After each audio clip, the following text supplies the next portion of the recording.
vai conduzir aquilo da maneira como ele bem entender, mas ele terá à sua disposição ferramentas, ele terá à sua disposição elementos de estudo, e ele vai usar aquilo como ele bem entender, como ele quiser, mas eu vou fornecer a ele essas ferramentas que eu adquiri com o estudo. Estudo do quê? Comentários bíblicos, teologia sistemática, fazendo a exegese do texto. Por exemplo, vou fazer a exegese do texto. Sei grego? Não. Sei hebraico? Não. Ok, dá para fazer. Chama-se uso instrumental da língua. Uso instrumental. Como é que eu vou fazer uma análise exegética, analisando a terminologia dos textos, mesmo sem saber aquela língua? Eu preciso das ferramentas. Eu tenho, por exemplo, vou pregar em Isaías, quero analisar mais profundamente um texto de lá. Recomendo a todos, Bíblia, palavra-chave. Essa já ajuda extraordinariamente. Quer ir um pouco mais além? Compra o interlinear do hebraico. Bíblia interlinear do hebraico, hebraico-português interlinear. A SBB, por exemplo, são 4 livros. Então você vai pegar lá, um profeta, peguei lá, profeta Isaías. Vou no trecho, você vai ter lá uma linha em português e embaixo a correspondente dela em hebraico.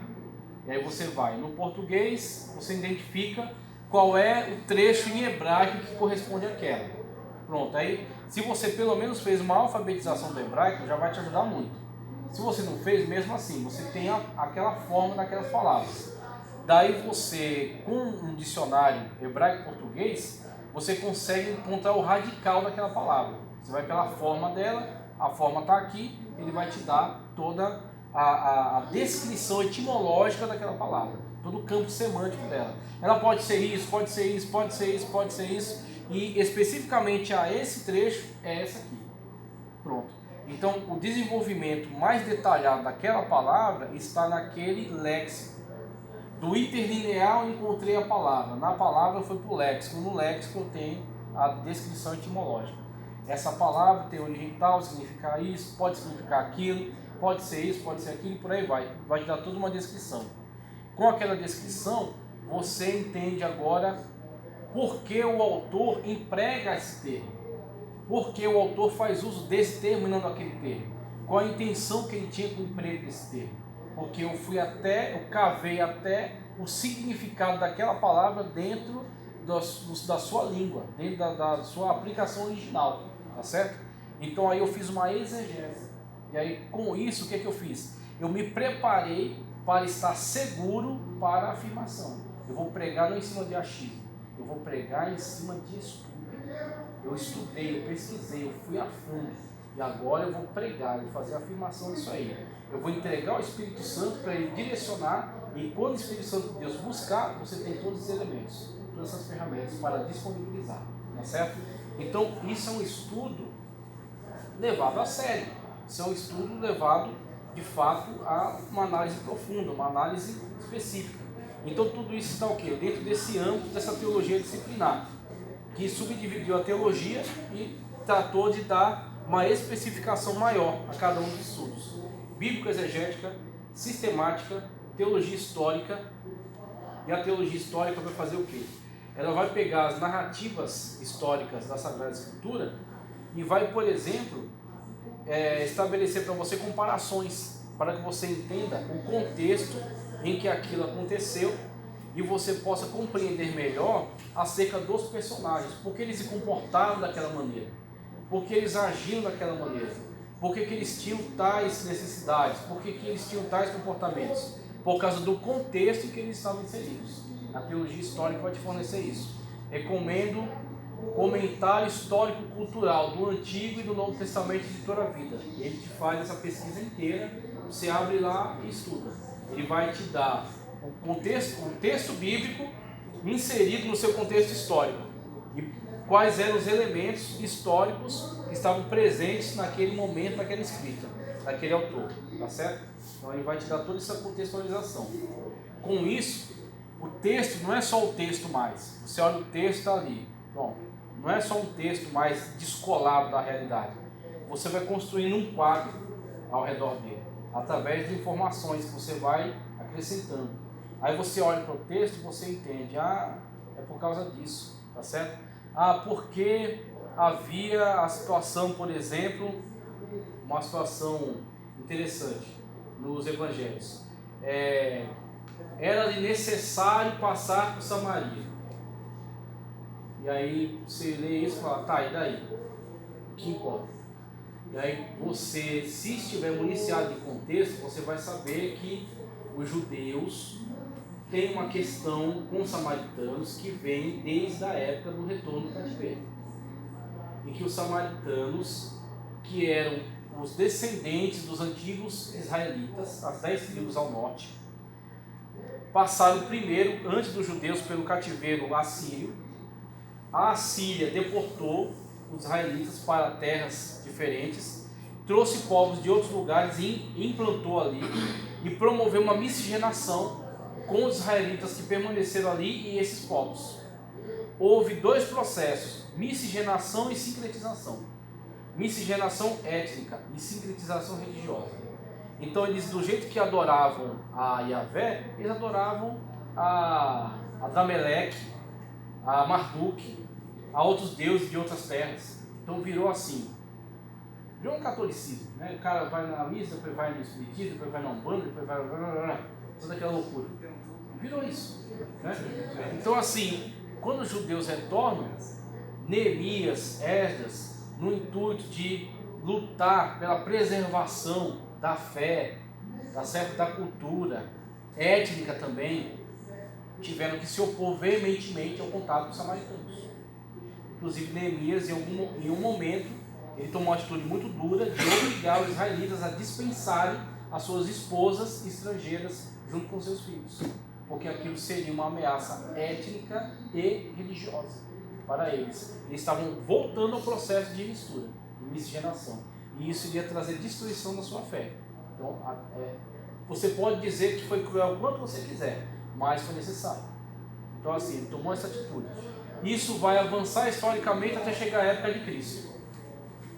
Aí o autor diz assim: foi necessário passar por Samaria.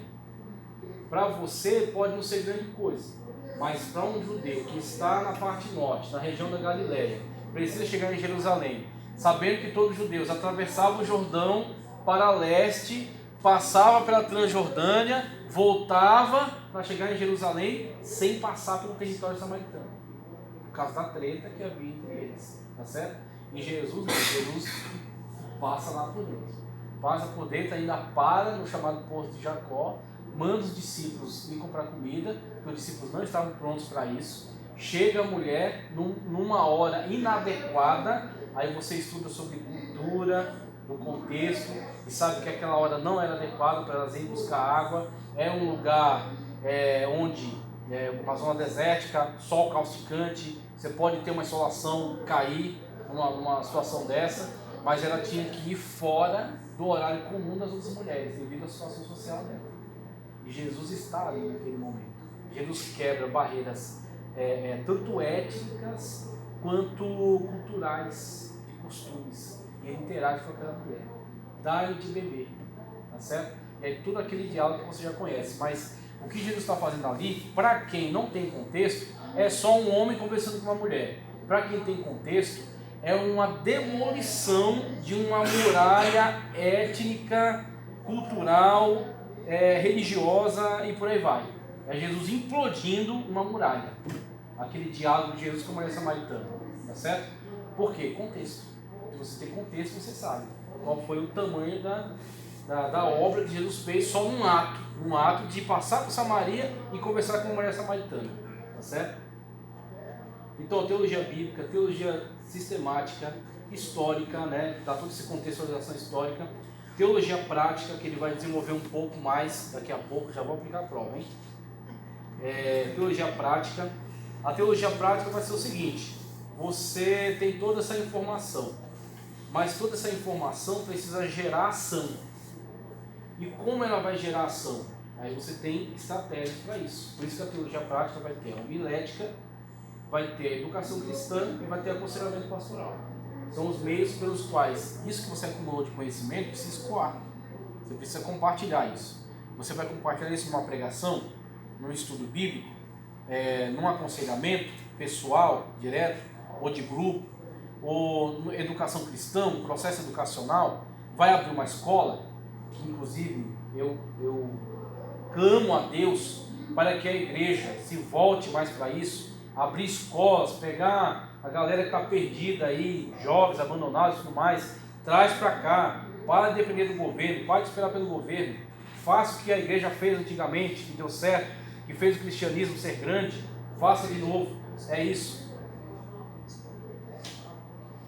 Larga a política, larga essa porcaria para lá, vamos se voltar para as massas, para o povo que precisa. Educação cristã. Educação cristã. Alfabetiza o povo, ensina as ciências, matemática, ensina a ciência numa perspectiva onde a teologia vai te fornecer subsídios para isso, ensina a Bíblia também, é isso. Toma à frente, né? Então a educação cristã está dentro desse âmbito da teologia prática. Aí a próxima, o que ele faz? Teologia bíblica exegética. É desenvolvendo esse tópico aqui, teologia bíblica exegética. A teologia bíblica exegética tem dentro de si panorama do Antigo, panorama do Novo e exegese. É o que eu acabei de falar. Panorama do Antigo, contexto do Antigo Testamento. Panorama do Novo, contexto do Novo Testamento. Exegese, análise mais profunda do texto, tá certo? Análise gramatical, sintática, por aí vai. Teologia sistemática e suas ênfases, aí ele dá aqui alguns temas muito relevantes e, pode dizer, até polêmicos, né? Dentro da teologia sistemática. A Trindade, tá? Vai ser um tema importantíssimo a ser discutido, a Trindade. Toda a fundamentação bíblica, né? Para a afirmação da doutrina da Trindade. E como, se você falhar na Trindade, você falha na Bíblia inteira. A Bíblia não vai fazer sentido se a Trindade não for, pelo menos, recebida. Entendida, não digo, mas recebida. Eu creio e eu confesso a Trindade. Fortalecimento da cristologia. Então, como é importante entender acerca da obra, da missão, da pessoa de Cristo, e Cristo ser o centro da nossa pregação ser cristocêntrica, né? Então, como é fundamental isso. Temas teológicos de menor prestígio, tem lá vários que ele versa lá. Dentre eles, a pneumatologia já foi um desses temas, mas não na nossa realidade.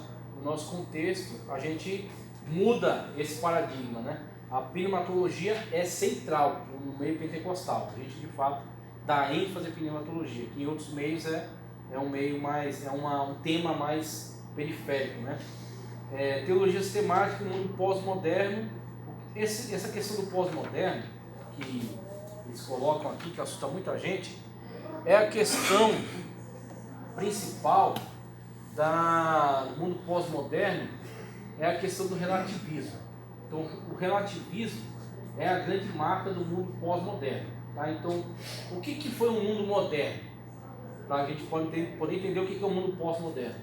O mundo moderno foi quando você sai daquele âmbito antigo, que é colocado aí por essas pessoas adeptas dessa terminologia pós-moderna, é colocado como a Era das Trevas. A Era das Trevas é o que? A Idade Média, a igreja reinante, a igreja autoritária, que controlava tudo, a teologia como a rainha das ciências. E isso, para esses pensadores, é a Era das Trevas. Então, o mundo estava em trevas para ele, né?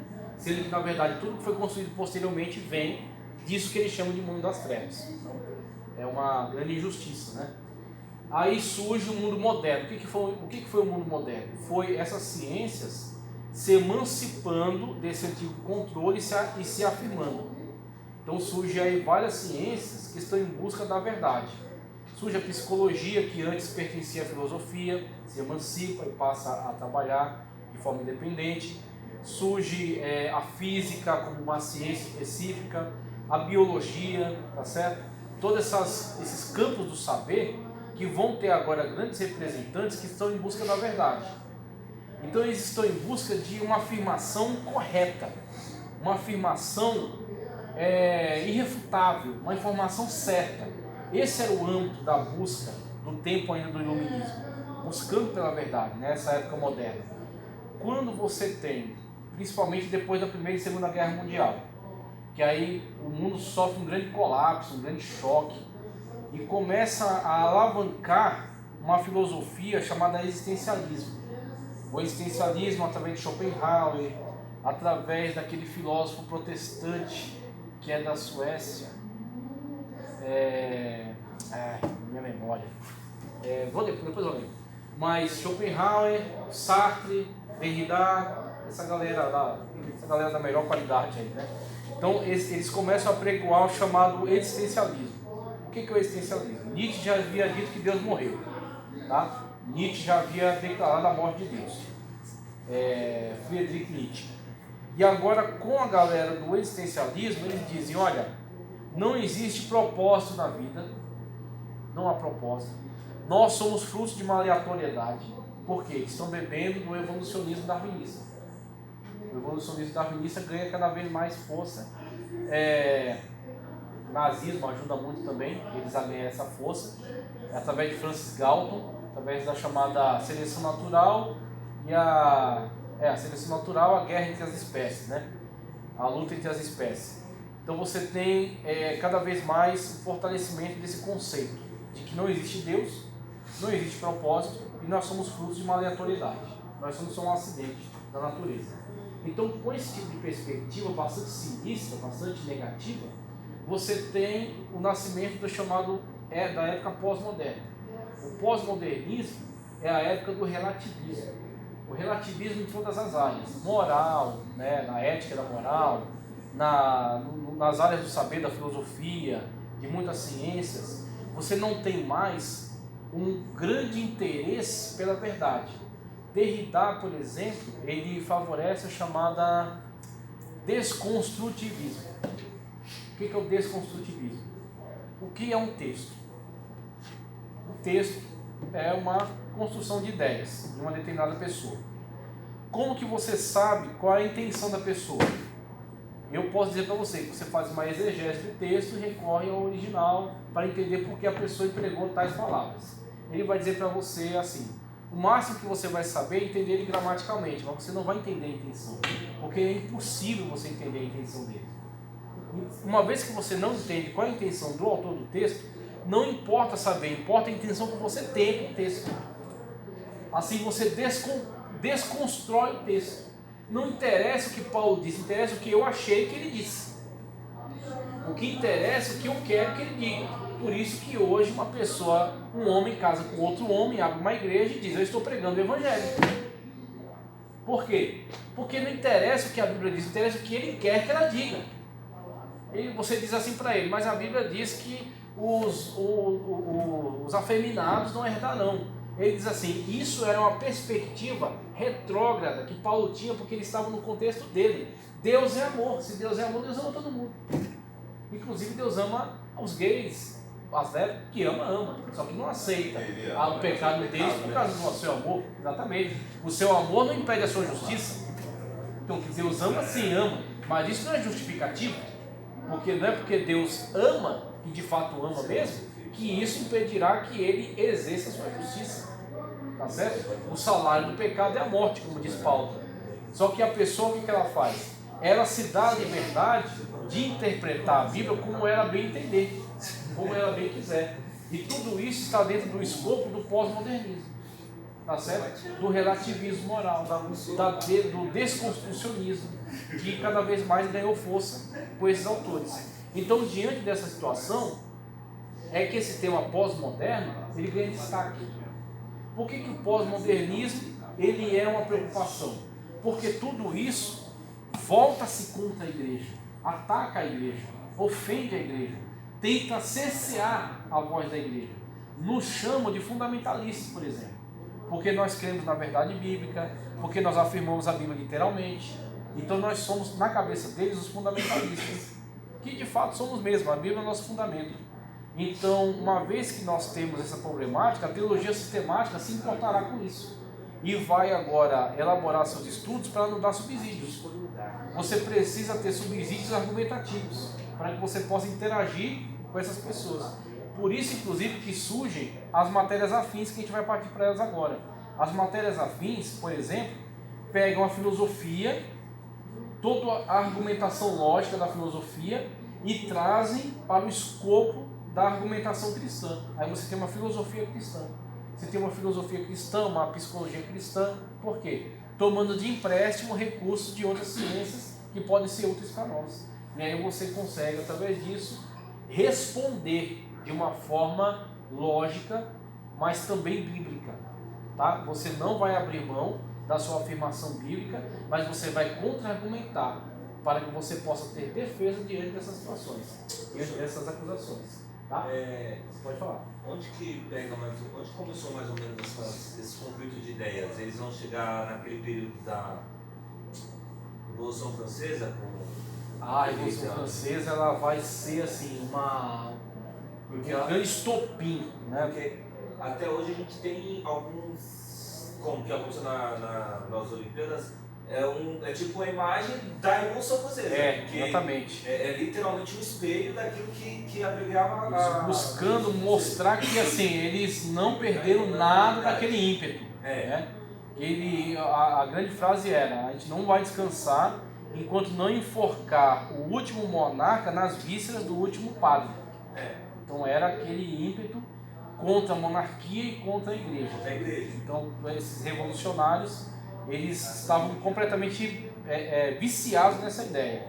Inclusive eles saíram modificando todos os elementos culturais cristãos, mudaram o nome dos meses, colocaram a ciência como a deusa representante deles. Então assim, todo aquele espírito que estava por trás daquilo continua presente, tá? E alimenta certos âmbitos da filosofia, certos âmbitos da ciência, que se opõem veementemente a qualquer tipo de afirmação que seja favorável à Bíblia. Tudo isso você vê sempre aparecendo em várias áreas. Você tem sempre certos autores, certos pesquisadores, certos cientistas que têm uma oposição ferrenha.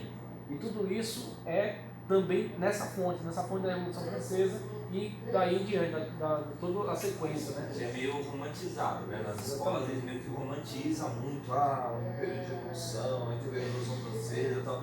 Mas pra gente, se a gente for olhar nessa questão na questão de matar o último monarca na vista dos padres, pra gente a gente já vê bem que a Revolução Francesa era totalmente contra o cristianismo. Totalmente. Se fosse possível ali, ele já extinguia. Aquilo já estava em ebulição há muito tempo já, muitos pensadores já fermentando. Quando se for hoje na França, que era para ser um país absolutamente cristão, os huguenotes trabalharam muito ali, muito mesmo. Só que assim, a Igreja Católica, ela não sabe o mal que ela fez quando ela agiu sistemática e violentamente contra os huguenotes.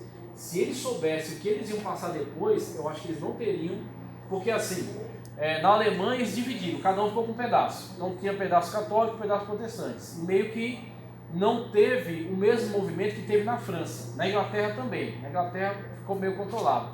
Mas na França, o golpe que a Igreja Católica deu nos huguenotes foi tão forte que depois, quando ela tomou um golpe, não tinha mais quem contrapusesse. Então assim, a Revolução Francesa, a única coisa que eu nunca ouvi ninguém confessar é que ela foi um total fracasso. O pessoal gosta muito de falar queda da Bastille, não sei o quê. Aquilo foi um total fracasso. O povo começou a morrer de fome. Até que, depois de toda aquela absurda guilhotinando todo mundo para todo lado, quem reorganizou toda aquela porcaria foi um ditador chamado Napoleão Bonaparte. Se Napoleão Bonaparte não surgisse, não unificasse toda aquela porcaria, aquilo tinha acabado, tinha virado, os outros países iam tomar conta, porque ia se enfraquecer, e a França tinha ido pro saco. Quem salvou a França foi Napoleão Bonaparte. Agora, isso aí eles não contam, isso aí eles não vão dizer. Pessoal, deixa eu encerrar para aplicar a prova. 49. A prova será aplicada agora. Veja só. O que a gente encerra aqui? Sobre áreas afins. Teologia prática eu acabei de falar. Áreas afins, geografia e arqueologia, economia, sociologia e psicologia. Tudo isso está fora da teologia, mas todas as informações que elas produzem, em algum aspecto contribuem. Se você entende a geografia, você pinta um quadro melhor do movimento bíblico dos personagens. Sobre a travessia do mar, sobre a travessia do Sinai, sobre a entrada na Terra Santa, sobre a divisão dos reinos, tudo isso passa a fazer sentido quando você tem informações da geografia. A arqueologia com as descobertas, A economia, quando você entende todos os processos pelos quais passam os povos ao longo das épocas.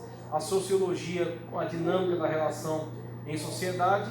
E a psicologia, que mesmo não sendo cristã, tem subsídios importantíssimos para o aconselhamento, para que você tenha estratégias melhores para conduzir o aconselhamento cristão, tá certo? Então, as áreas afins é quando a teologia toma de empréstimo coisas, elementos úteis em outras ciências para empregar no melhor desempenho do seu trabalho, tá bom? Então, isso a gente encerra aí, introdução à teologia. Agora é pronto.